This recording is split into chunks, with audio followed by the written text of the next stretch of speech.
Welcome to the Ancestral Kitchen podcast with Alison, a European town dweller in central Italy, and Andrea, living on a newly created family farm in northwest Washington State, USA. Pull up a chair at the table and join us as we talk about eating, cooking, and living with ancient ancestral food wisdom in a modern world kitchen.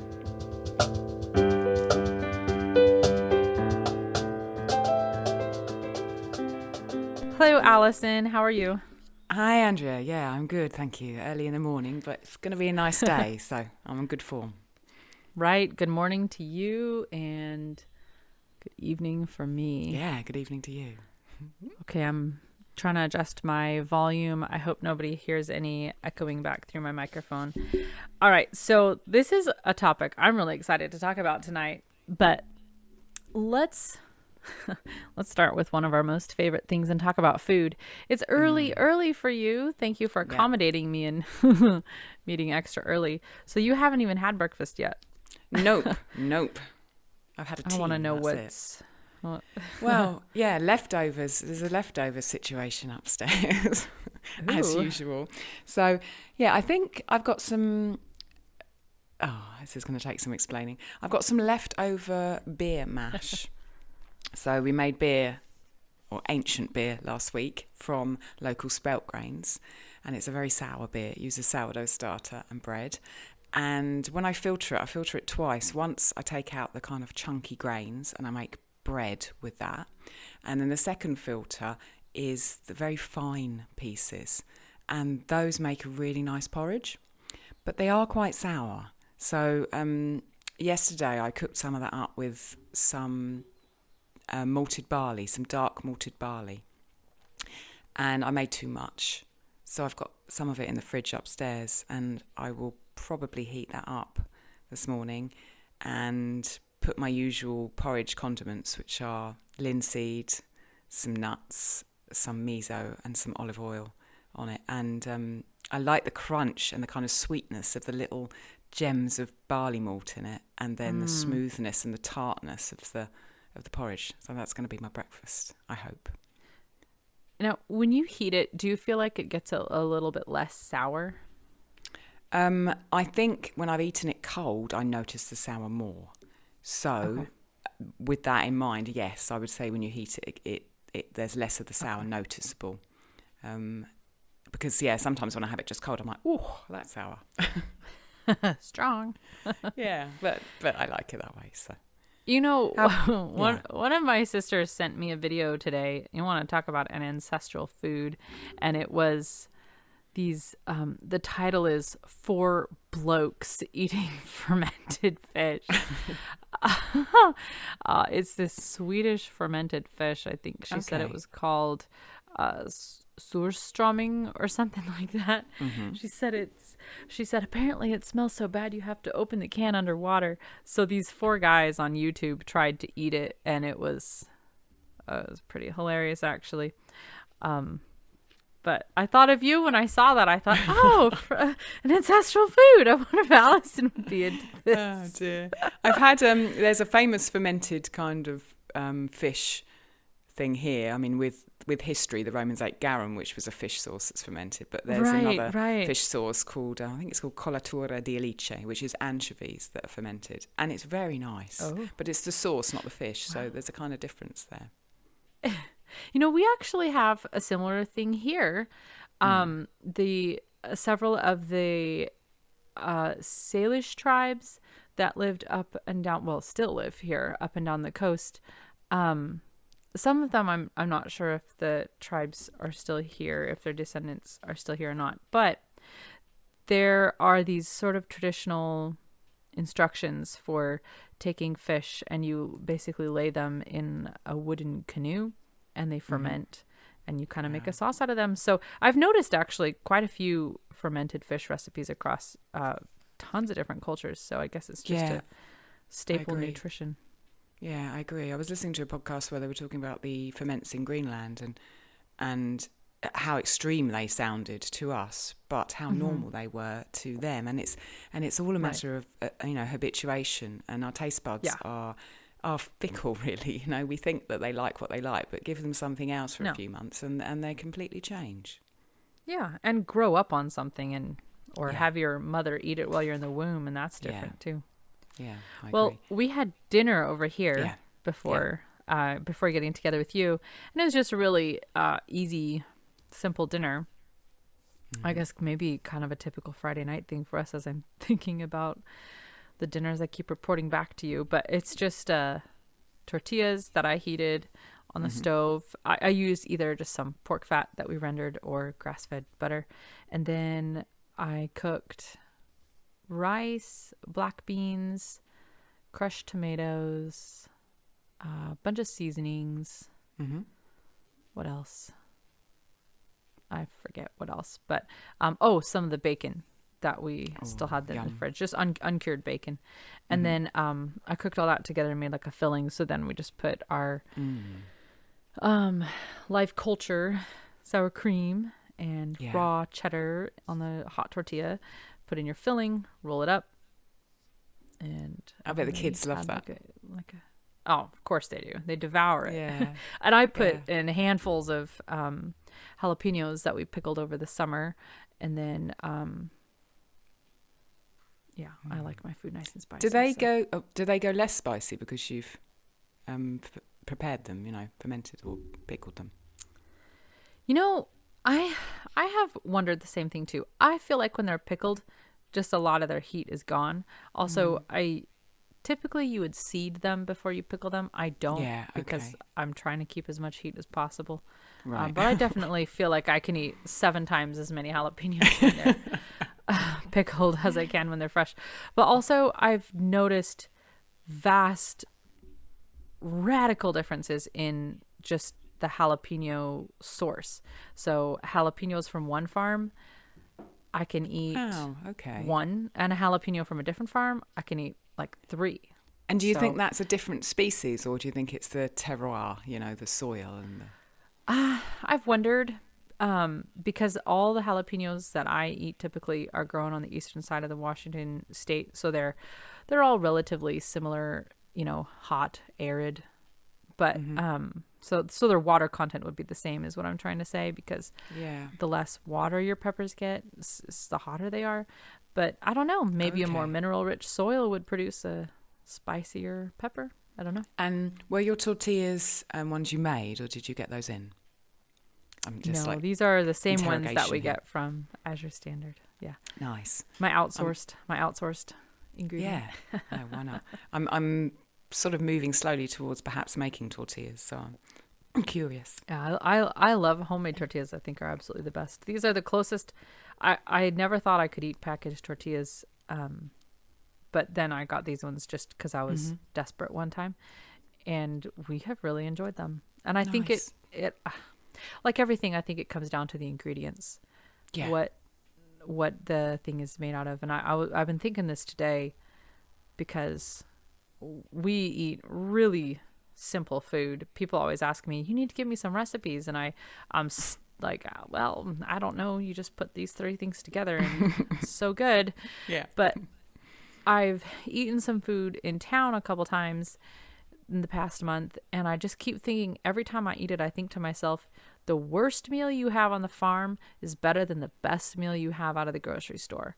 And that I've just come to find that recipes are getting more and more complicated, and Pinterest is more and more overwhelming because we're trying to find ways to disguise and dress up the blandness of our food. Yeah, I think I agree with you. And I feel that now, we feel that as a family, if we do go out to eat, which is really not very often at all, that my husband Rob will say to me, I just prefer your food. Your food is so much better. And yesterday I made sourdough pasta with my son Gabriel, and he was totally enamoured. And we sat down to eat. We made it into a kind of a lasagna, and he was just like, "Yeah, we wouldn't be able to eat this in a restaurant. You just wouldn't find it." And obviously he's my son, so he loves my food. But I kind of agree with him. I mean, where do you find a lasagna made with spelt sourdough pasta that goes down so well with meat from the farmer up the road and tomato sauce made by a guy who we get our cabbages and vegetables from? it's something else, but it doesn't have to be complicated. Something else simple is just so much better than something fussy. Yeah. How many times I've said to Gary, I don't even know, man, if I could get food like this out to eat. Yeah. We I'd are be going out all the time. Yeah. Or I'll make a drink like that smoothie we talk about. And I say, boy, if I could get this at a drive through, whatever place, I would so drop the money on it, but you can't. It just doesn't exist. But I will say, if any of my friends are listening and they live in Virginia Beach, Virginia, our very good friends opened a restaurant there a few years ago when we still lived there, called Commune. And that is nice name. The food we're talking about. You're gonna some get people all are the doing fermented it, you know. things, and some people very, very rare, very, very rare to find that. There are some people here in Italy who have the restaurants on their farms, and the food is from that's their farms, basically and it's what amazing. this is. Yeah. Yep. Nice. Yeah, and you'll see a lot of restaurants that advertise that they get food from farms, but I learned this from working with the farmers before the farmers ever opened their restaurant, and they said what that means is we have beets on the menu, and if a local farm has beets and if it's in our budget, then we buy our beets from them. But when the farm doesn't have it, then we just get them from Us Foods. But for a true farm to table restaurant would say, well, there's no beets on the menu this week because there's no beets to be had, which is that's a challenge for a restaurant. So I really admire hugely the restaurateurs who are pulling it off. Completely. Because it's a really big deal. Yeah, completely. Really My son sometimes says, we should start a restaurant. And I think, the work involved. No. Yeah. Well, I've heard, isn't there like grandmas in Italy people are paying them to just make them like Italian dinners and stuff like that? I wouldn't be surprised. Yeah, I wouldn't be surprised. I'd pay so much money. So what are we talking about today? Let's do this. So you got that amazing message asking for episode about kitchen organization and an episode about avoiding burnout, and you and I had been discussing another episode we were going to record, and I literally took all my notes and just chucked them out the window, and this is what I want to talk about. And thank you for responding to my frantic message to avert course we're going a different way. I want to talk about this. I think these two things go hand in hand. I think it was a really insightful question, and putting it in the same sentence was really thoughtful because the one exists with the other. So I want to preamble this conversation by saying I'm not an expert. Just in case if somebody had the mistaken idea that I was an expert, I'm not. And I have not achieved all. I have not reached nirvana. I'm not there. I have 20 loads of laundry waiting for me to fold them right now. So, don't. You fold? I might just get no, put in the drawer. Obviously I don't. I just wait. If I wait long enough, people will take the clothes out of the basket. Yeah. So I just don't want to start off with anybody mistakenly for some reason trying to put me on a pedestal or think that I'm going to, tell you that I figured it all out, because I haven't at all. But these are two topics that I have thought, and I know you have too, because of lots of conversations we've had. I've thought long and hard about, and I've had to put them to the test in really tough ways lots of times over the span of, my life, really, because I started cooking all the meals for my family just out of the joy of doing it, because I enjoyed doing it at a very young age. And there's 10 of us in the house, and I had no problem walking into a kitchen that had, apparently no ingredients to be found. And my dad would always say, Andrea can make something out of nothing. It's amazing. And I delighted in that, so I do enjoy, these topics. Just don't put me on a pedestal, please, because then you'll come to my house and be so disappointed. And see, it's real. It's alive. Yeah, it's real life. And don't think that, and I know you don't either, Alison, but don't think that we float around in this state of perfectness. Not at all. Well, maybe you do, Alison. No. In my head, you do, but I know I don't. I don't. Okay. All right. So, let's start with talking about the burnout, because either one is good to start on, but let's start with the burnout. So,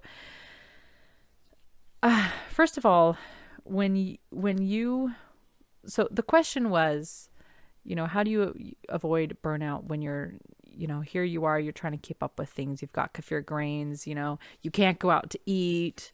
There's 30 gallons of raw milk in the fridge.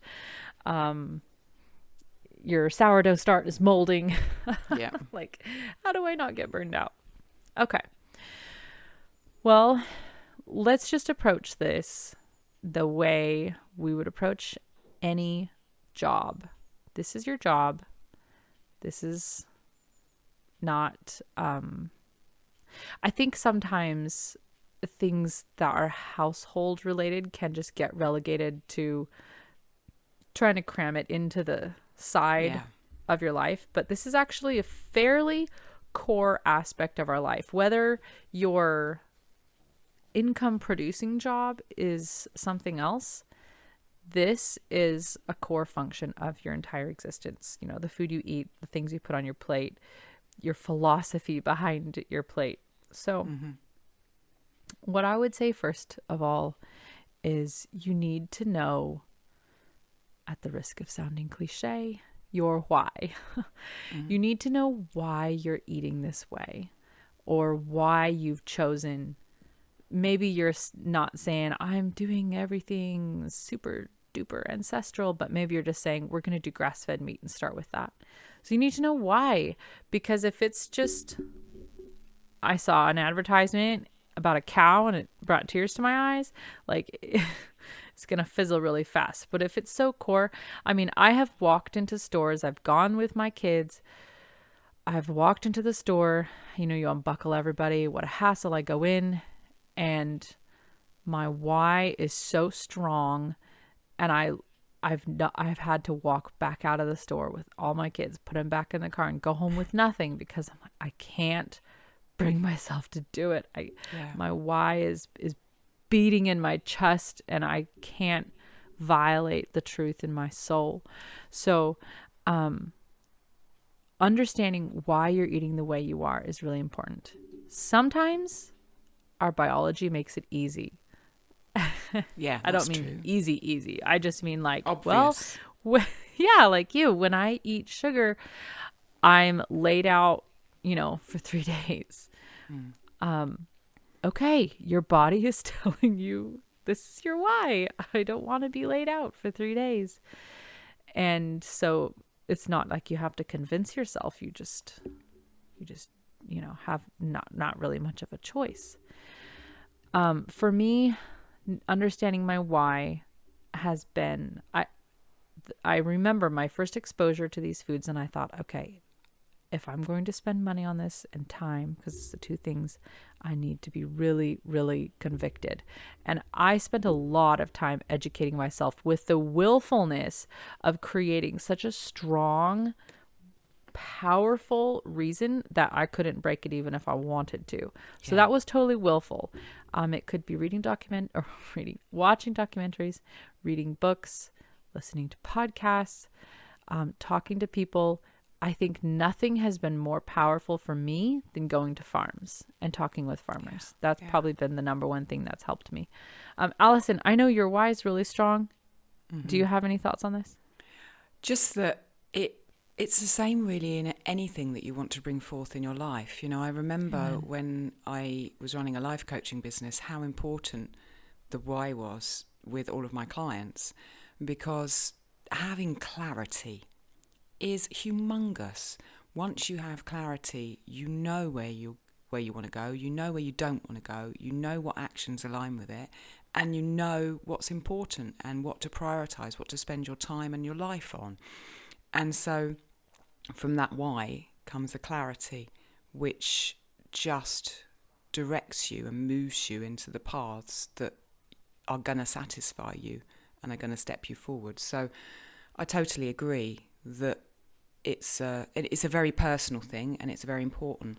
And I think it's also perhaps important to say, don't compare yourself with other people, because particularly in the the age that we're in of social media, it's easy to get carried away with someone else's profile and kind of adopt a why or adopt something from them. And that's just rubbish. What's important in life, and in not avoiding burnout and in kitchen management, but also for you, is to know what's important to you. And that is going to be nuanced from every other person in the world.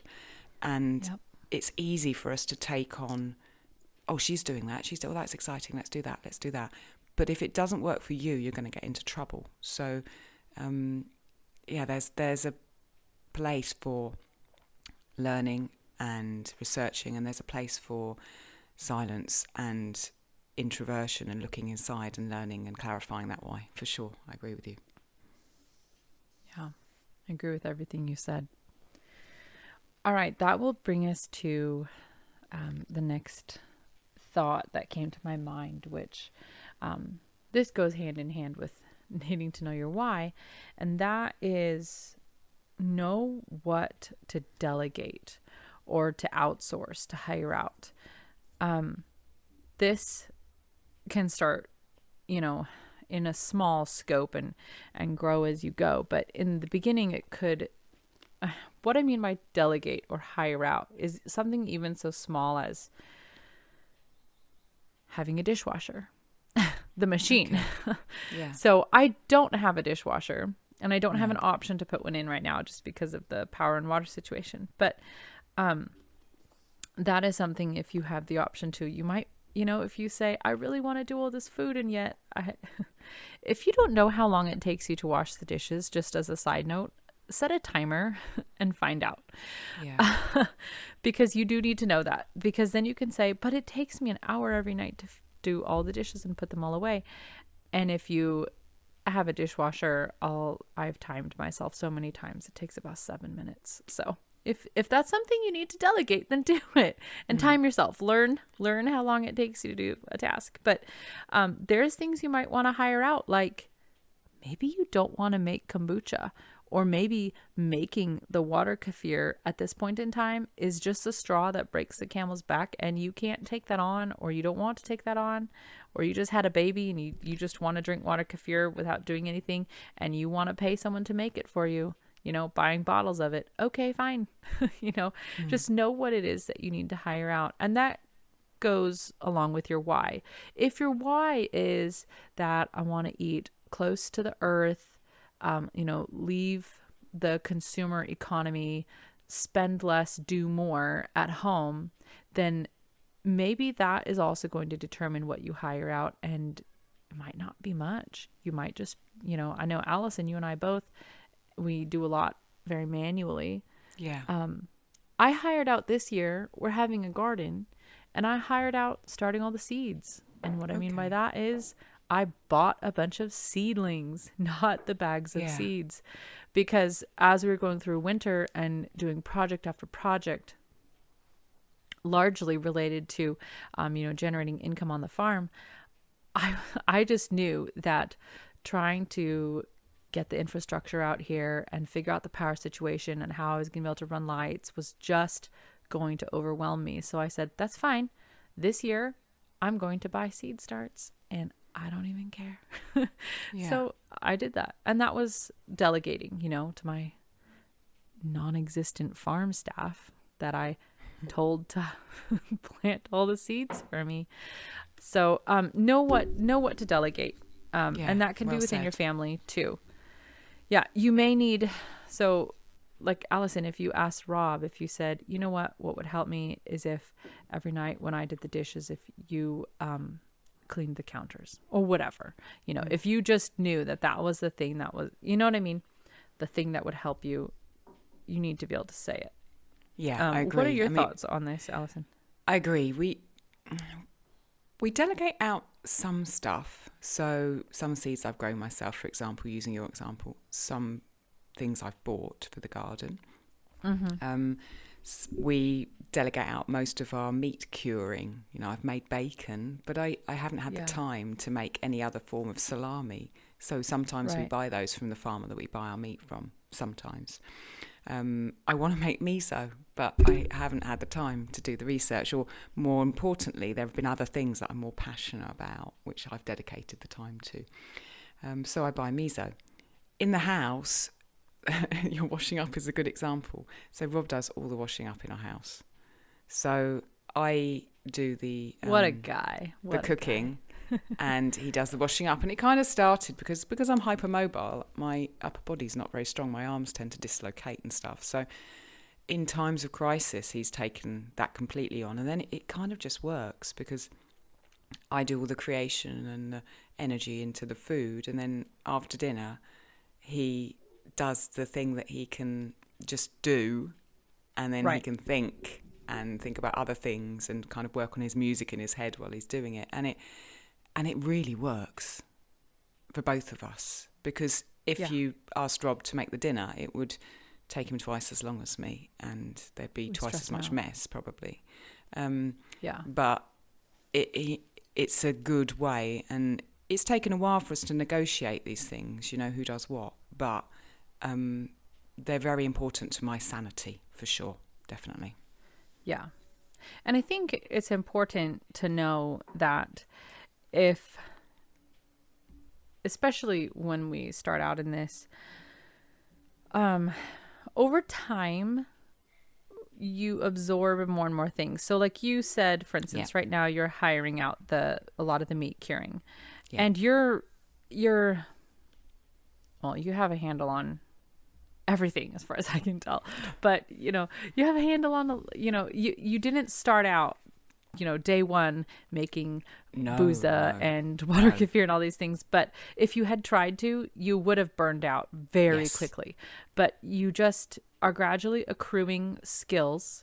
You're gradually accruing experience. You're gradually accruing those meaningful and important failures that inform your cooking. And over time you get more, which was my third point, which is don't take on too much at once, because that's a great way to burn out immediately. I totally agree with you, and this is the point in this section that I feel so strongly about. And I'd written some notes basically saying the same thing you did, which was when I started, I didn't know how to make water kefir. Now I do water kefir in my sleep, literally. Yeah. You know? Yes. And that's the point. If you take things on slowly, then they become part of you. And then once they're part of you, you don't need to give them anything like the energy. You know, so now my water kefir is nothing like the beer that I've only made twice. I really have to focus and concentrate on the beer, but I don't have to for water kefir. Yeah. And my biggest problem is that I get ridiculously enthusiastic and I take on too much at once. I've done it for years. Yep. And I do it so much in the kitchen. And I've had to learn painfully that it is not good for me. That I think I'm invincible and I can do this, and this. And then suddenly I realise there's not enough hours in the day and my head is going to explode with all this information. And so I'd kind of say don't take on too much new stuff at once, because the old stuff is easy, but the new stuff really does take energy. Right. And it was interesting that I sat down last night. Maybe we'll get to this when we get to the kitchen management, but we're just about to start a new batch of the ancient beer, and it takes place over about kind of 5 or 6 days in total, the processes for it. And I sat on the sofa with my diary open and I tried to figure out, okay, what's the best day for me to start to soak my grains? Because if I soak my grains this day, they're going to need sprouting then I'm going to need to make the par-baked bread then I'm going to have to get the big container out, my big cauldron, and put it all in that day. Right. And I need Rob to be around that day because it's going to be hugely heavy and I won't be able to lift it from one place to another. And so I made it, I dedicated it as a project, basically sitting on the sofa after dinner trying to figure out when I should start this.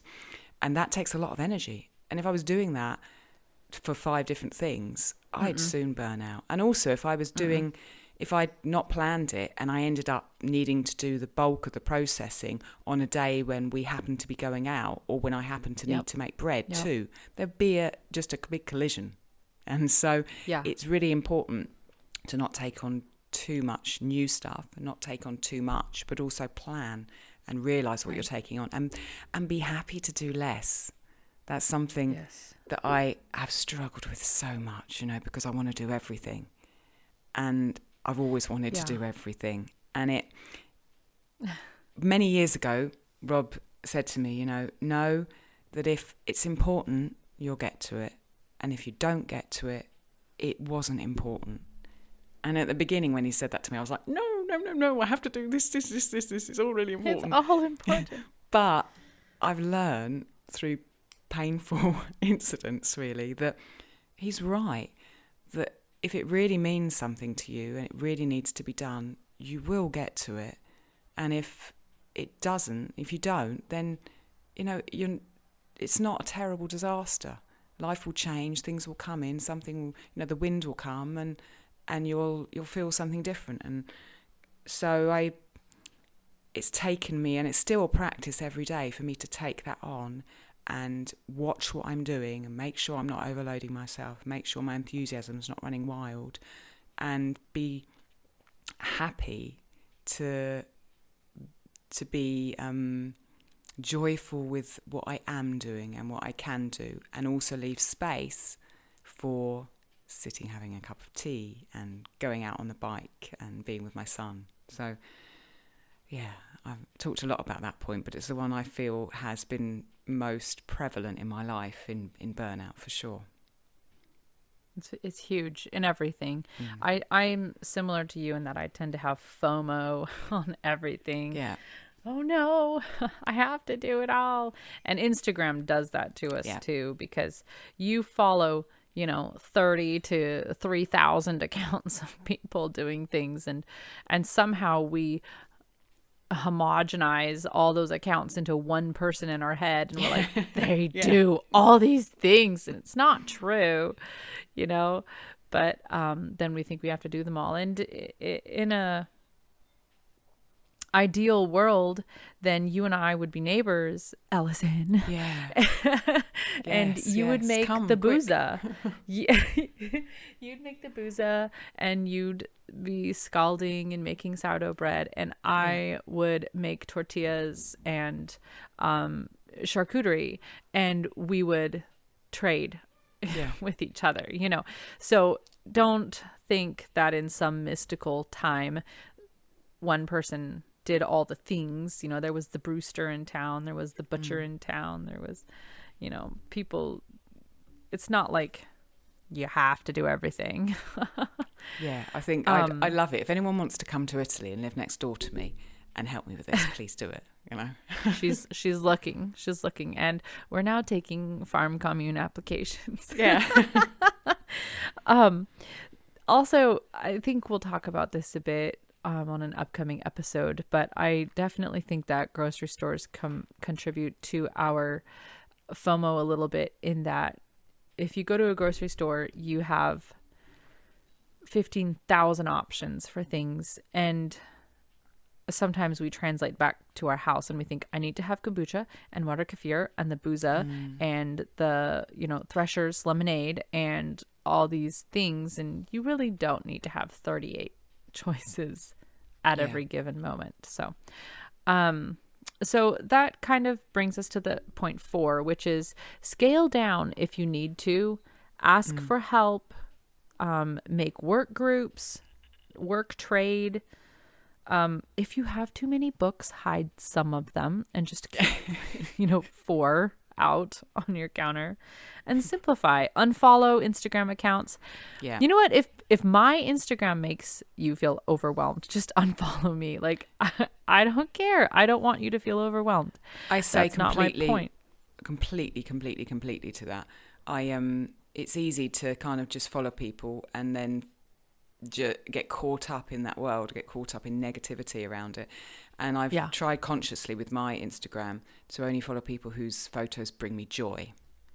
And so I watch what I'm doing when I'm scrolling, and if I feel kind of really, really anxious or kind of a bit resentful or a bit, something else that is not something that will benefit me, I think about unfollowing that person, because Instagram is there for sharing and joy and community, and if it's going to make you feel pressured or overwhelmed, then it's not serving you. So yeah, that's a really important point, to make sure that your time that you're taking in that information is something that's serving you. Yeah, so I'd second that, definitely. And work groups, I have lots of farm friends and homestead and urban homestead friends, and just people who do a lot, homeschool moms, whatever. And we all would joke all the time, the only reason we get to see each other is because we're canning. And I can't remember, Alison. Sometimes I'm like, did I say this on an earlier podcast, or did I just say it to you in a conversation? I can't remember. So if I'm repeating myself, I'm sorry.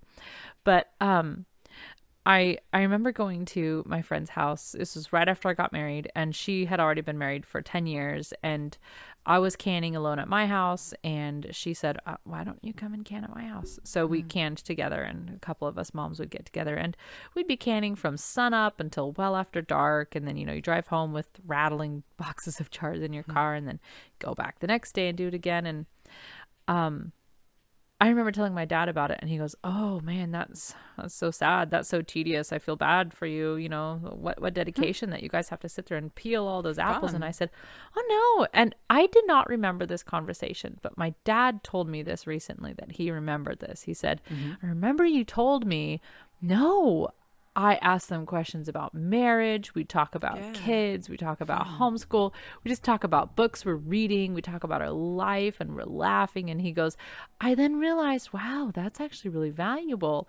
And work groups can be a lot of work to put together, and they can be a lot of work to pull it off. But let me tell you, the payoff, the community, I still have such memories of those times. And I met so many great friends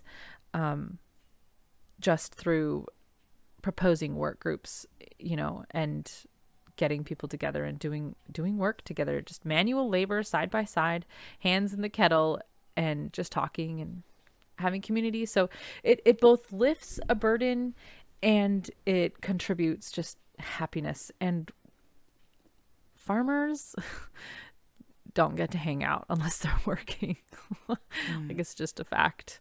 So those are important, I think, a vital part of creating like a village life around yourself. You're inspiring me there. I mean, that's something that's missing really in our lives, partially because we've moved around so much. We've lived in goodness knows how many houses in the last 10 years, but also because we're in a different country to the one that we were brought up in, with a different language and a different set of cultures. Right. And I think also because really a lot of the stuff we do is quite extreme. I don't know how many people make an ancient sour beer from spelt, local spelt grains.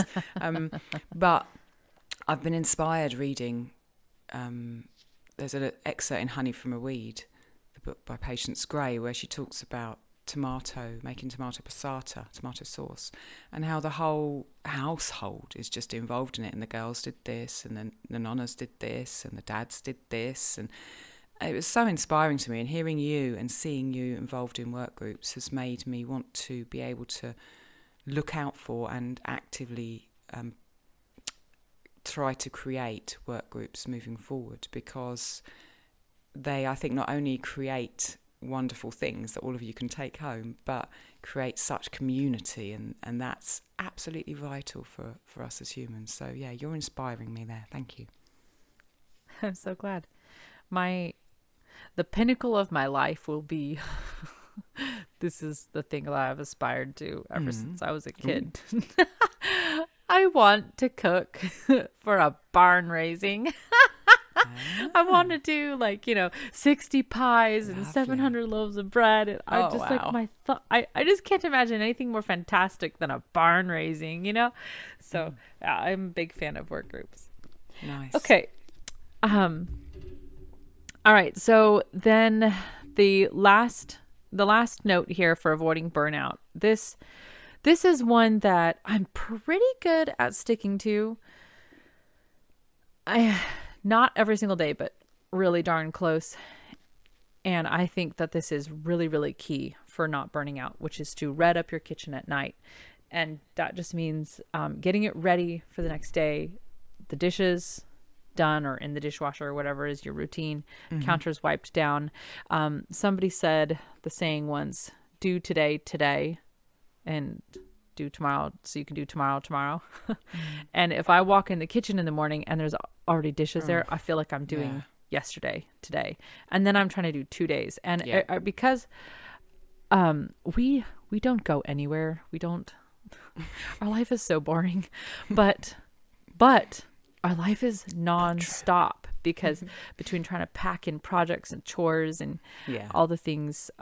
So I feel like if I miss one of my, preps, I'm literally thrown off for a week before I am able to cycle back through and catch back up. So for me, it's really huge. And I'll stand there like with my eyes drooping if I have to and do the dishes because I'm just like, I don't want to wake up in the morning and have to do this. And we'll throw out here that if anybody does not already have those habits established, which I did not have good habits established, which I was really able to train myself before we moved out here, fortunately, with the help of this amazing blog or podcast called A Slob Comes Clean. So I'm just going to shout out for her if anybody's listening to it and they're like, what do you mean doing the dishes at night? I have 900 days worth of dishes to do. That podcast was really helpful for me just mentally to get a handle on it. But yeah, so red the kitchen at night. That's a really big deal. Yeah. Do you guys do that, Alison? Yeah. I mean, we do that after every meal as well. We make sure that the space is clean because we've got such a small kitchen. It has to be after every meal. That I can't. Yeah, it has to be. I can't start another meal if there's not cleaned up from the last meal because there's no space. Yeah. I can't put anything anywhere. So yeah, we do that, and it's something that helps me sleep a little bit more soundly at night, knowing that there's not a mess up there. Yeah. I'll talk a little bit more about that one on the kitchen management. So let's talk about kitchen management. Here we are. I love this one. So point number 1, I wanted to talk about crew resource management, or CRM. This is a term that I learned in flight school, but it's basically how good are you at managing your crew, the resources you have. So I have 3 kids and we homeschool. So we're here always. And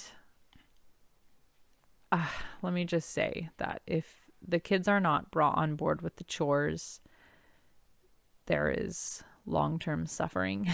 Yeah. But if we do bring our kids on board with the chores, and I'm sure everybody knows this. I'm probably preaching to the choir, but I'm just going to say it anyways because it's like, I can't not say it. But if we bring the kids on board with the chores, of course, it's way more miserable in the beginning. Yes. And everything takes 10 times longer, and there's water all over the floor, and it's frustrating, and the dishes are put in upside down. But if we are willingly and thoughtfully training them, this is key in the habits. Not only are we making our own days smoother, we are empowering their adulthood with good habits. Where I remember sitting at my friend Agnes's house, and as she finished the meal and then she's washing the dishes, and I said, so you literally never, and then she washes the dishes, she wipes the counter, and then she mops the floor. Like, this is just her routine. And so I was like, wow, you just always do that, don't you? And she goes, oh yeah. Because I think if I know if I don't do the dishes, I think, oh, my mom is going to chop on me. She's going to spank me. She goes, my mother would never let the dishes sit. Never. And so I think, oh yeah, her mom established that habit for her. So you guys have heard me mention Charlotte Mason before. I'm a huge fan of her. She's a philosopher from the 1800s. She's from your country, Alison, England. But she says that habit is more powerful than 10 natures. Habit is so strong, and we all know this. Try to break the habit of biting fingernails or, swiping through Facebook. That's a habit. Try to break those habits and you see how strong the habit is. Yeah. But establish the habits for yourself and train them with your children, and use the terms. I say to, like you said, we have to pick up after every meal. If we don't, after every meal, not only is there not enough plates then for the next meal, but it's just bad. So I will use the terms training. So I will say to Gary, my husband, I'll say, hey, can you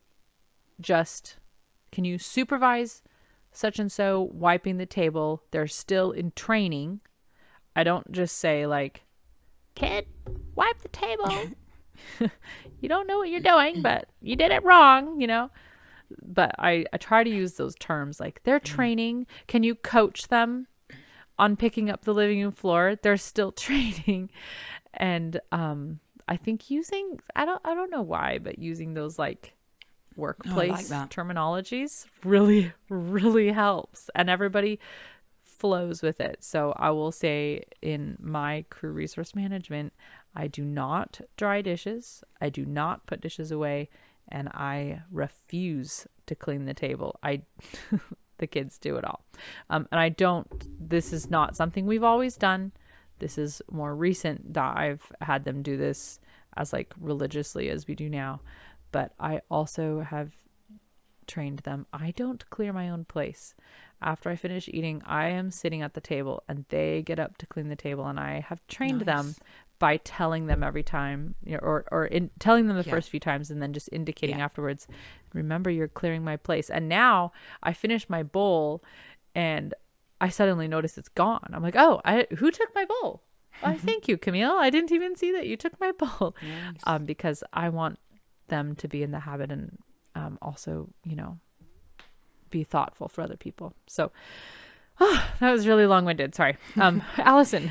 It's interesting what you say with your friend, because my mum did everything in our house, really, apart from when I wanted to step in and kind of learn things.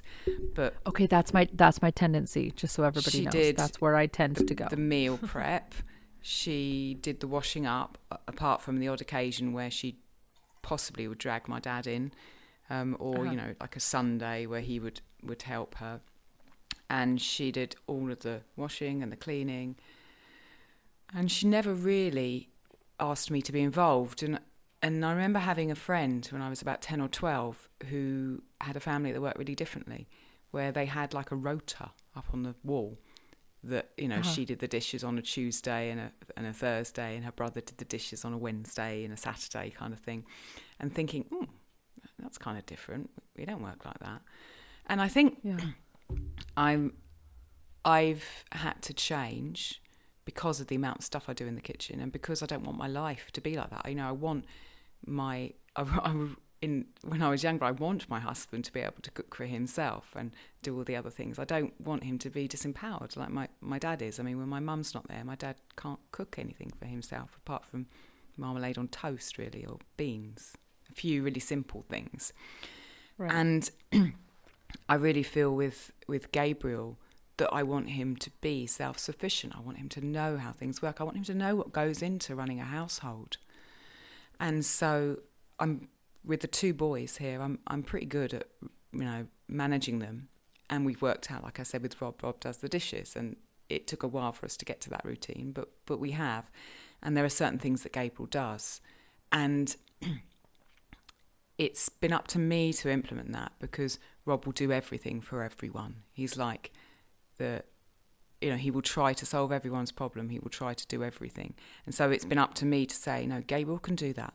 Let's try and get him to do it. Let's watch him doing it. Kids can do way more. They can do than so much. And also they kind of want it because it gives them that structure and a boundary that allows them to feel safe and secure and then go off and do other things. And the other thing I would say about involving Gabriel is, in some of the routine things I involve him, but also in the creative things, like trying to teach him how to make a pizza. And again, it makes it slower. It takes much more time. But I'm imparting that to him because hopefully as his motor skills improve and he can stretch and fling dough around, he'll be able to make pizzas in a couple of years' time without any problems. And in addition, I get so much joy from it because you get into a routine of just bang, bang, bang, I'm going to do this. But when I involve Gabriel, I see what a 7-year-old boy brings to the same situation, what he notices that I don't, how he approaches things, what kind of metaphors he brings out. And he would involve maybe one of his teddies in it. And it brings me out of my kind of super focused household management into a space where I kind of remember what life's about. And that's been wonderful for me to be taken to that space of curiosity in the simple routine things that I do in the kitchen. Absolutely. I second it all. When I tend to do everything, I just want to do it myself. I'm like, I'll just do it myself, Yeah. And what that can produce is, number 1, burnout. Yeah. Number 2, resentment. Yeah, bitterness. That's what I was going to say, bitterness. Big time. And so I enjoy washing the dishes and listening to a podcast or a book on tape. And when I thought, I need to the kids are constantly growing, so I have to keep rerouting our daily rhythm, as I call it. And I was rerouting the dishes and all of the chores, and so I have it set so the littlest one helps me with the breakfast dishes, the middle one helps me with the lunch dishes, and the oldest helps me with the dinner ones, because it's kind of increasing in quantity, if you will. Okay. And they know. So they say, oh, it's the little kitchen helper. And it's so funny because even though the one is coming in, the others tend to come in and be like, we're helping too. But I when I first planned that, I thought, oh no, my podcast time is going away. Yeah. But I thought, what am I going to look back on those merry hours of listening to the podcast? When you're 80, or am I going to, exactly. Or am I going to look back and it has totally turned into that, because into what I hoped, because we just finished The Hobbit today, reading it out loud to Jacob and the kids. And so then when we were washing the dishes at night after we read, the scene with Gollum in the cave, then ever since then Jacob goes, can we do riddles, please? So then you're like straining your brain trying to think of riddles, like, okay, what is, and they're really fun. And he comes up with really creative ones. And I think to myself, this is so much more effort than just listening to a podcast. And it's so much more fun. Yeah. And actively train your little helpers, so they're not going to put the dishes away in the right place, but don't just let it sit immediately, try to catch that and show them this is the way it goes. It goes this way. And I have to actively also resist myself taking the pot out of their hand and putting it in the cupboard for them. Yeah. And I just have to say, open that cupboard and look. And I actually have like labels everywhere in the kitchen. So I'll say, do you see the sticker that says, red kettle? And they're like, oh yeah, there it goes. So, just try. I don't like just handing a child a job and being like, they're old enough. I prefer to train them the way you would with any employee. There's something you said that I wanted to pick up on, which was, that podcast time that you're not having anymore, that kind of easy downtime. There's a situation there where probably something else needs to fall away in your life, so you can find the time to give yourself that space of, oh, I don't have to talk to anyone, I can just listen to this podcast. And so it's always a kind of a balancing act of watching what's happening to the psyche, watching what's happening to your needs, and then shifting things around to make sure that if you need that time when nothing's happening and you can just listen to a podcast and you're not being called upon, then finding some other way of fitting that into your life. And that's a constant kind of act of conscious juggling, for want of a better phrase, I think. Actually, it's so magical that you said that, Alison, because that is literally exactly what I did when I set up this rhythm. So I would say our rhythm changes in a big way probably every 6 to 12 months. And then in smaller ways every 2.5 months when my husband's schedule shifts from days to night. Okay. And what I mean by a smaller way is we have the exact same rhythm. It just usually pushes forward by a little bit of time when he switches back to Graves, just so that we can have more family time together. But what happened specifically in this instance, because, I'm calculating the hours in my day and I calculate the hours that I sleep because I do protect my sleep time. And we finish the dishes so early that I get up earlier than I could have if I was doing the dishes on my own. And that just, it provides that open space for me to listen to something in peace. So that exact same hour is there in my 24-hour cycle. It just had to move to the different side of the day. That's exactly what happened, Alison. I think, that's an important thing to say, because I hear so many stories of overworked mums who are burning out. Yeah. And the need to, that everyone needs that time with no calling, with nothing, and it's hard sometimes to ask for that or make time for that, but it's very important. Yeah, actually, Jacob, the oldest, he is actually both the kids, the oldest two, Jacob and Camille, they are such faithful children that Gary gets up at 4 to go to work, and they religiously, they must wake up to wave goodbye to him. Aww. And they will get so upset if they miss it. And then I always tell them, okay, now it's time for you to go back to bed. You need to get a little bit, maybe 2 more hours of sleep before, whatever the day. And the other morning, Jacob was like, well, I don't know. I don't feel tired. Maybe I should just stay awake. And I said, no, actually, you do need to go back to sleep because this is my time. And that's all that when we first moved out here, that was kind of the similar routine that we did, because Gary was on days and I would read in the morning, and the kids had to go back to bed. But our general rhythm was slightly different then, but actually pretty much the same as this, but it works. Okay. So let's plunge into the next point, which is, routine.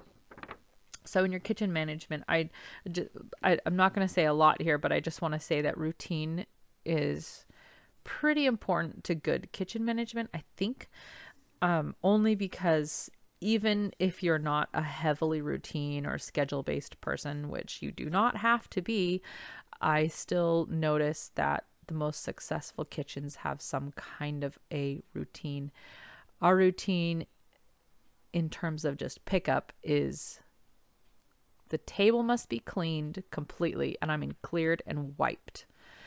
And then the floor swept and the dishes washed, food put away, counters cleaned. That would be like the full post-meal cleanup. And then we do a 5-minute pickup. So I set a timer for 5 minutes, and then we all just clean for 5 minutes. So it really turns into, since it's multiples of us cleaning, if Gary's home, he does it with us.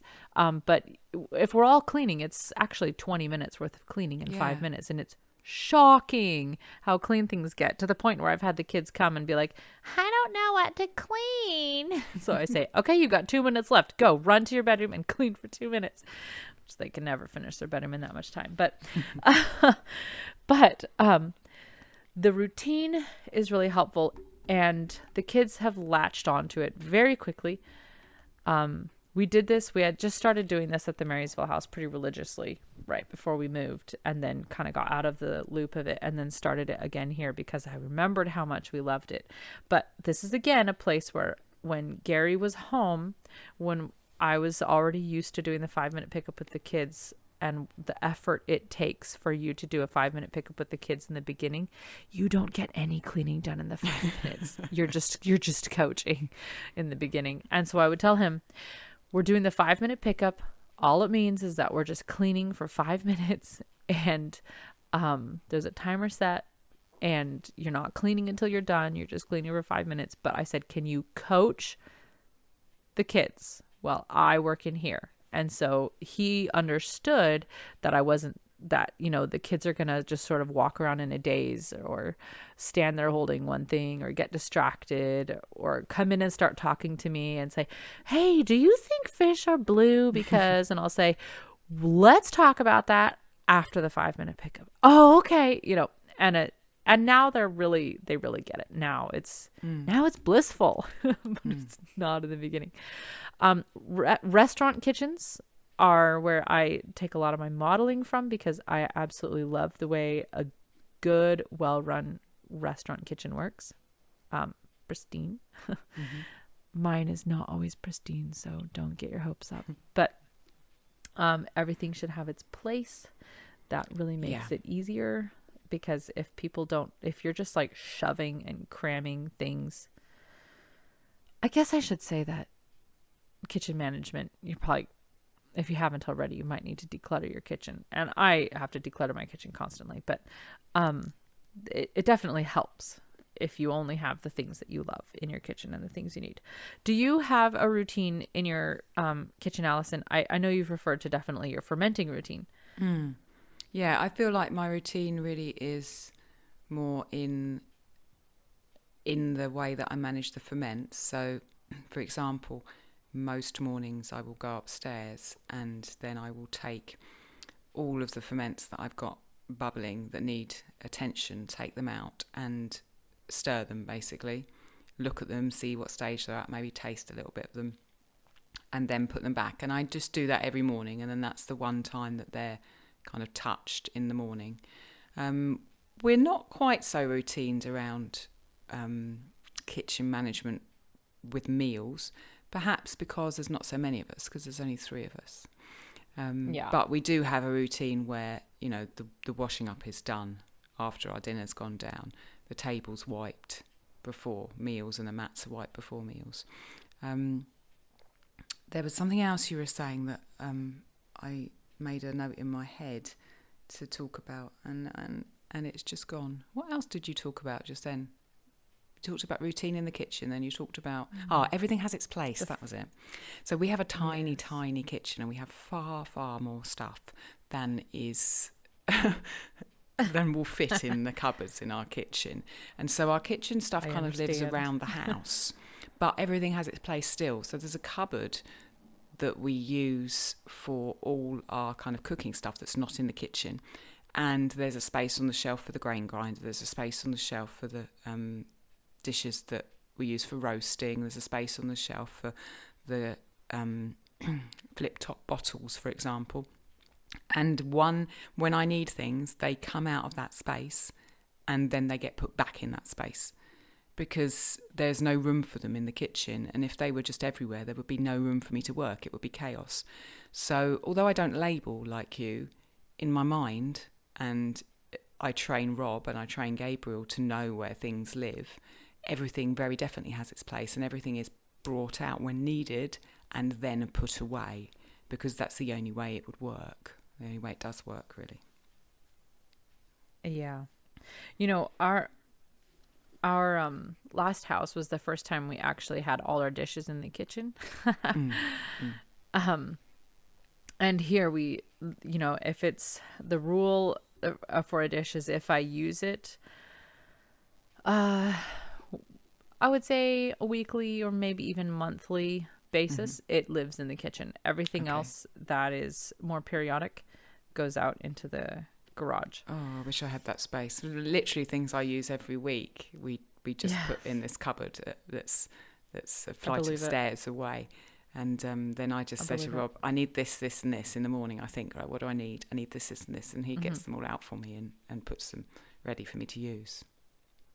That sounds a lot like our Virginia house, where I had things in probably every room of the house. But yeah, it was exactly the same thing. You know, you think, okay, I need this, and then once it goes in there, I'm going to need that. Okay, and then you go around, shopping basket, gather up all the pieces, go back to the kitchen. The labels are something I got from restaurant kitchens, actually, because I noticed that the reason in a restaurant kitchen you have sometimes different groups of staff coming throughout who don't know, and everybody needs to look at the same shelf and see the exact same thing and point at the same direction and the handle the same way. And this is what we're talking about in a well-run kitchen. Not all restaurant kitchens are well-run, but we had so many people coming. We had multiple different families staying out here. And routines get really crazy when you have lots of different people staying out. There's, every family has their own routine, and it was impossible to keep any one routine. So we just really had to just go with whatever was going on. But that was fine because it was just for a short time.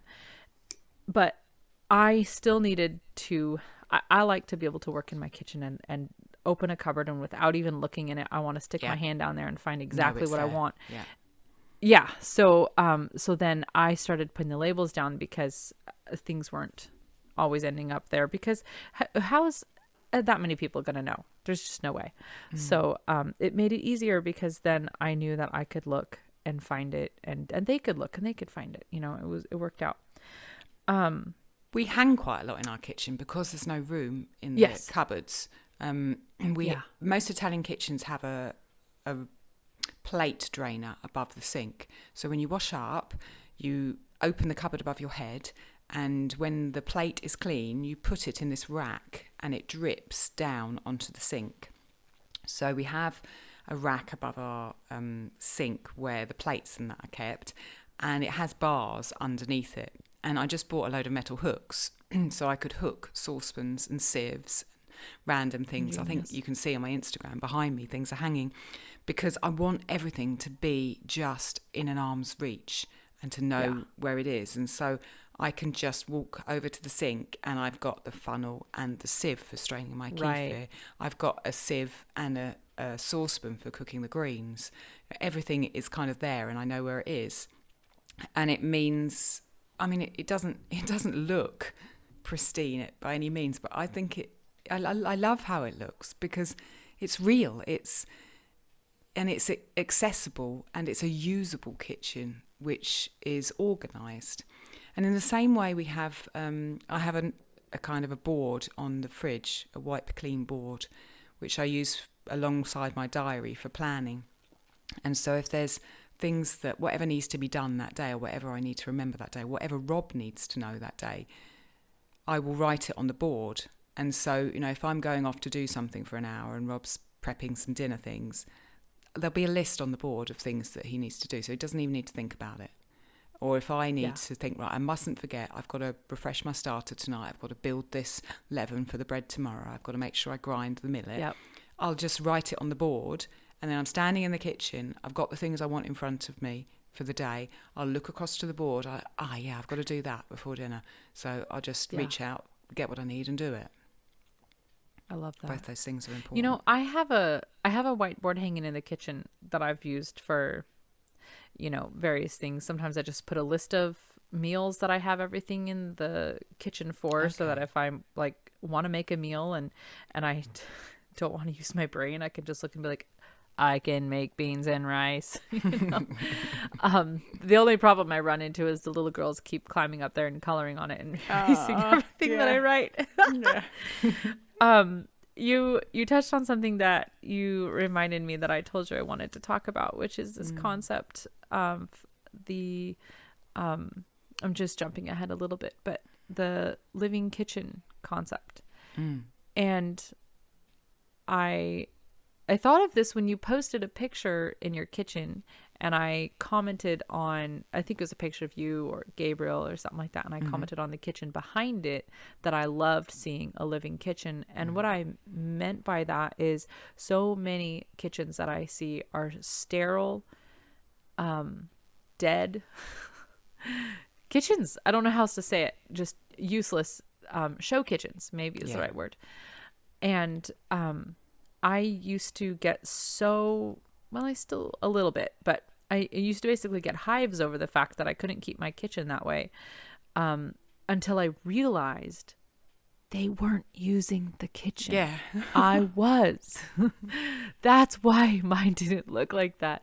And I do love having the things that I have are both beautiful and functional. They look nice. There are things that I find attractive, or antique dishes that I use a lot of those, but at the end of the day, my kitchen is always in flux. And if you come to the kitchen at 2:00 in the afternoon, you'll think, what is this lady doing? But if you come to the kitchen at 9:00 at night, you'll be like, wow, everything looks so nice. And you might catch it like that for an hour or two in the morning before things, really heat up. But during the day, it is going to look busy. And I said we wash the dishes, we clean the counter. Yes, but there's still going to be, I'm still going to be grinding up eggshells.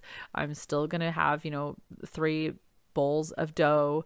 There's still going to be, baskets of dirty eggs waiting to get washed or whatever. There's always going to be things happening in the kitchen.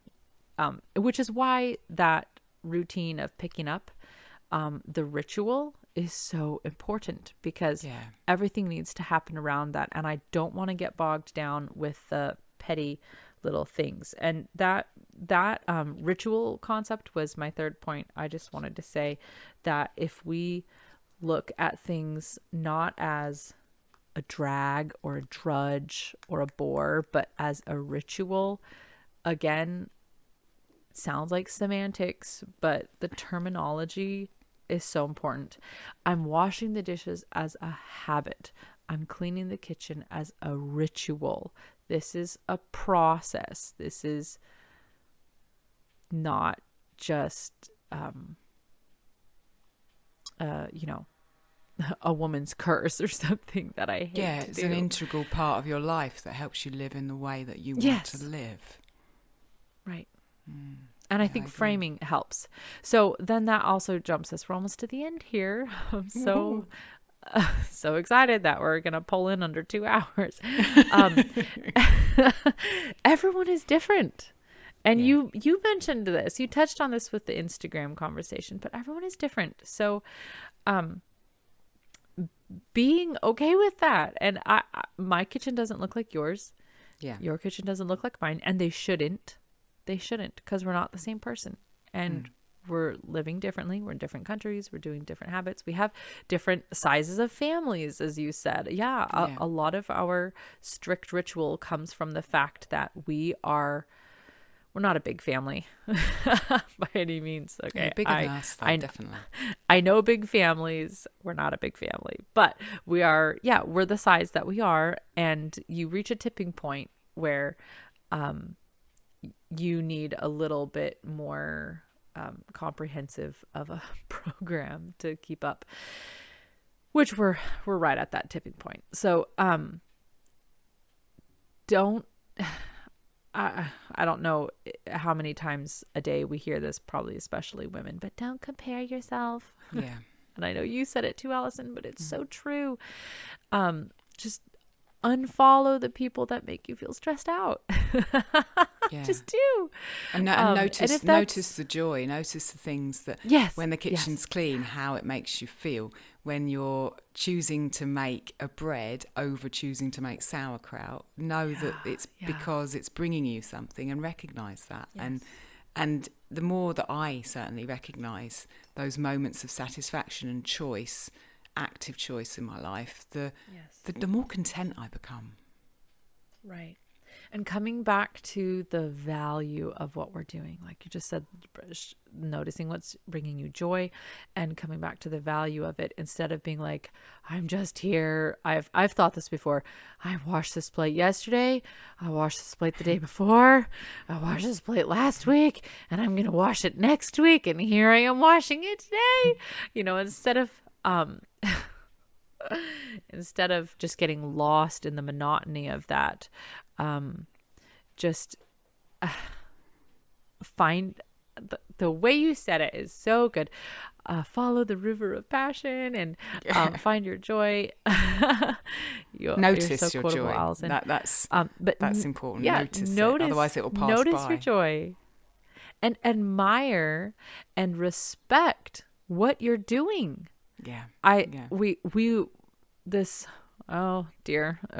I guess we could take the conversation all the way down the feminism rabbit trail if we wanted to, but we have devalued our work in the kitchen so much, and because I can earn money to trade it to somebody else who can, make the pickles and sell them to me, then I now have devalued my ability to make the pickles. But in reality, making the pickles or washing the dishes, you're not getting paid a dollar amount for that, but you're not spending a dollar amount for that. You are producing, even if you feel like you're not, because you're not seeing a paycheck at the end of it. So, not everything has to just be quantified into dollars and cents to have value. So, a big part of my avoiding burnout is valuing my contribution and respecting that. Truly, not just on a like surface level. So the last thing that I wanted to say on here was for kitchen management.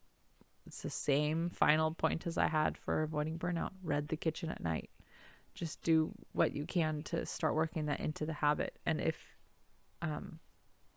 if you have family members that you can incorporate, that might be worthwhile looking into. So do today so you can do tomorrow. Yeah, definitely. Thank you. Wow, what comprehensive coverage of the topic. Thank you very much for all the thought you put into that. And so much of it mirrors what we do here, but it's also interesting to see the differences, because of where we are and our style of life and our background and who we have around us. Yeah. Well, thank you for chatting about it with me, Alison. It's tons and tons of fun to talk about with you. So I feel like we could discuss any one of these points for 10 hours. Take it all the way down through the philosophical trails. Let me go and have some breakfast first, really, because I'm getting hungry. You need to eat and I need to go to bed. And the people listening to the podcast got to get on with their lives. These heroes for listening for this long.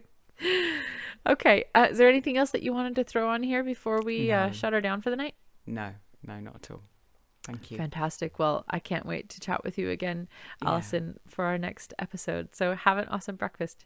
Thank you and sleep well. Ciao. All right, I will. Thank you. Ciao.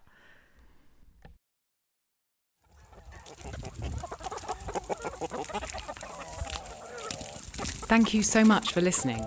We'd love to continue the conversation. Come find us on Instagram. Andrea's at Farm and Hearth and Alison's at ancestral_kitchen. Until next time, we both wish you much fun, exploration and satisfaction in and out of the kitchen.